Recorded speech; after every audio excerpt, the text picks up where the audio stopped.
Halo teman-teman, jumpa lagi dengan saya, Irma. Kali ini kita mau sharing nih terkait dengan eh, pendidikan kewarganegaraan. Nah, seperti apa? Kita ya.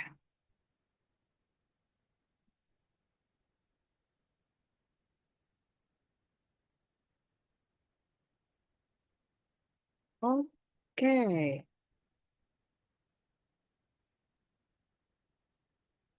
oke, baiklah. Nah, jadi kita mau nge-summary ya. Sejauh ini kita mempelajari apa aja sih? Nah, jadi eh, ini terkait dengan pengenalan dan identifikasi pendidikan kewarganegaraan.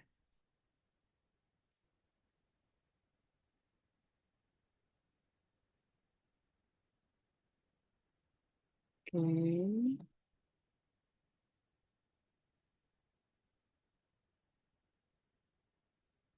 Oke, jadi konsep pendidikan kewarganegaraan. Jadi secara umum sebenarnya PKN atau pendidikan kewarganegaraan itu apa sih? Adalah bidang studi yang memfokuskan pada pembekuan diri yang beraneka ragam ya, dari sisi agama, sosial, cultural, bahasa, usia, dan suku bangsa untuk menjadi warga negara yang cerdas, terampil, dan berkarakter. Nah, secara etimologi berasal dari kata pendidikan dan kewarganegaraan.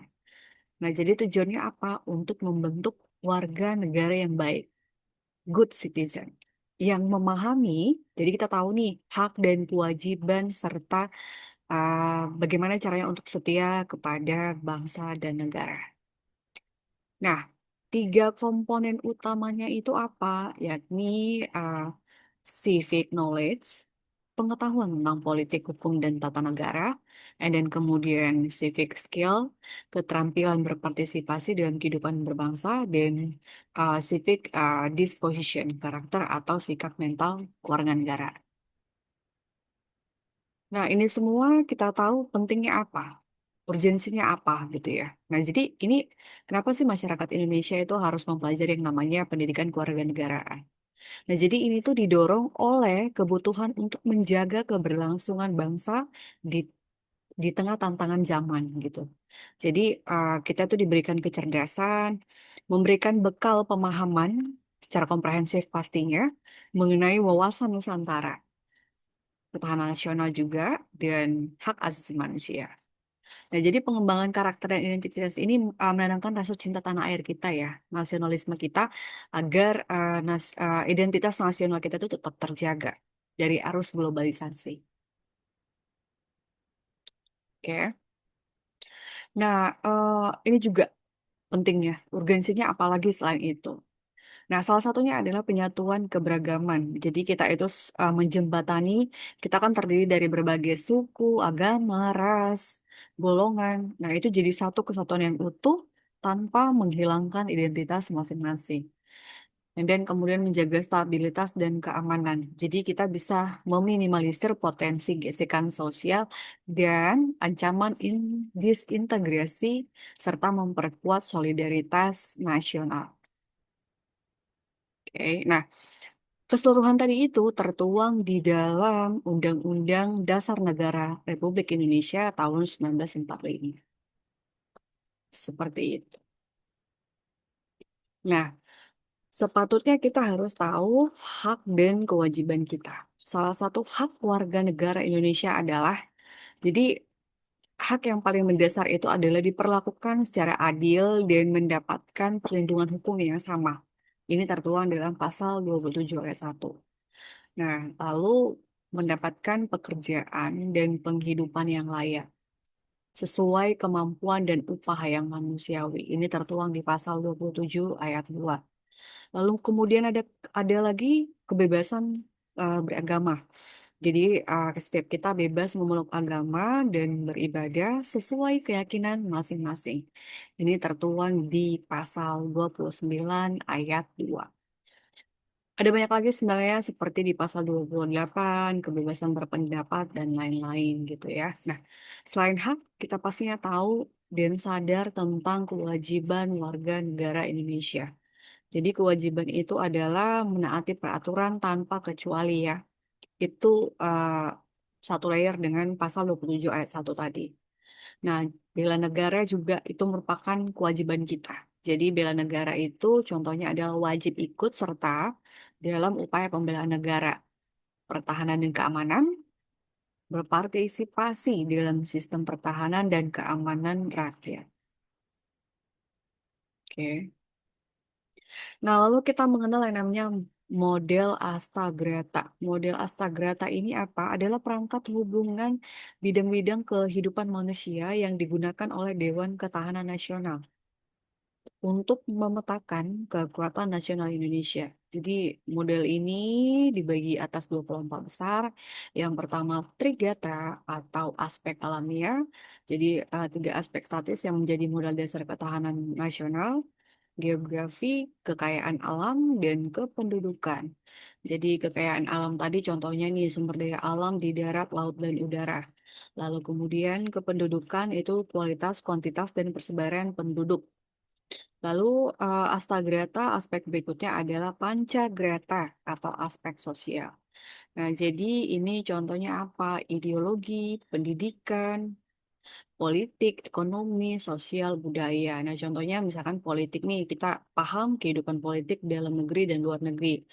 Lalu ekonomi contohnya adalah ketahanan pangan, energi, dan stabilitas keuangan.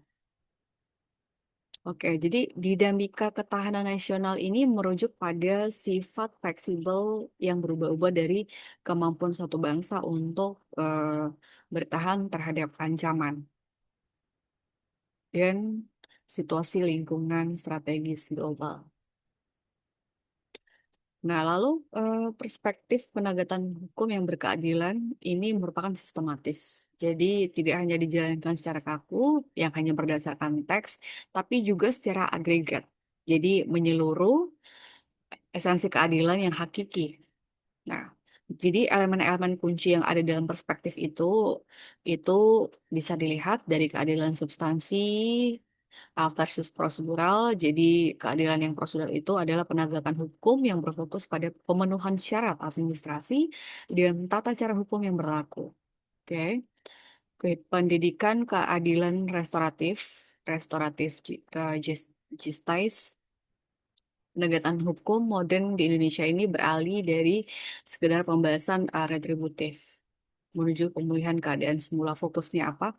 Melibatkan pelaku, korban, masyarakat untuk mencari solusi adil melalui dialog. Jadi kayak dialog antar golongan, dialog antar suku, ras, dan lain-lain. Nah, jadi untuk dasar hukumnya ini diatur di berbagai regulasi, termasuk Peraturan Kejaksaan Nomor 15 Tahun 2020 dan Peraturan Kepolisian Nomor 8 Tahun 2021. Oke. Lalu empat pilar penegakan hukum ini bisa dilihat ada Polri, jaksa, hakim, dan penasihat hukum. Ini mereka para aparat penegak hukum ya. Polri sebagai pintu masuknya, jaksa penuntut umum, hakim pemutus perkara, dan penasihat hukum itu adalah penjamin hak-hak terdakwa terpenuhi secara setara. Nah, tantangan utamanya adalah implementasi eh, mengalami hambatan besar juga. Seperti apa? Korupsi dan penyalahgunaan wewenang. Jadi masih ada oknum aparat yang mencederai integritas sistem hukum. Lalu kemudian ada juga intervensi politik. Jadi tekanan dari luar yang mengganggu independensi lembaga peradilan. Oke. Nah, untuk dinamika politik dan strategi nasional ini berfokus pada penguatan kedaulatan nasional di tengah tantangan geopolitik global. Nah, jadi konsep dasar Polstranas itu ada asas, haluan, dan kebijaksanaan negara dalam membina serta menggunakan potensi nasional secara menyeluruh untuk mencapai tujuan nasional. Jadi, contohnya seni dan ilmu yang menggunakan kekuatan nasional demi mendukung kebijakan-kebijakan nasional. Oke. Nah, ATHG ini kan merupakan singkatan dari ancaman, tantangan, hambatan, dan gangguan. Jadi konsep ini tuh digunakan sebagai konteks ketahanan nasional Indonesia untuk mengidentifikasi berbagai faktor yang dapat membahayakan kedaulatan, keutuhan wilayah, serta keselamatan bangsa. Nah, ini ada penerapan hak asasi manusia. Oke, tadi sudah jelaskan politik Postranas itu perpaduan antara seni dan ilmu dalam mengolah kekuatan nasional guna mencapai tujuan kebijakan negara di tengah perubahan situasi yang dinamis.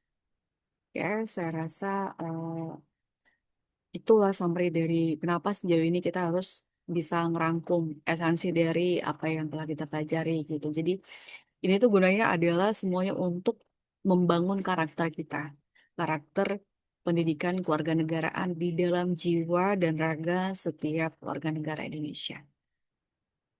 Terima kasih.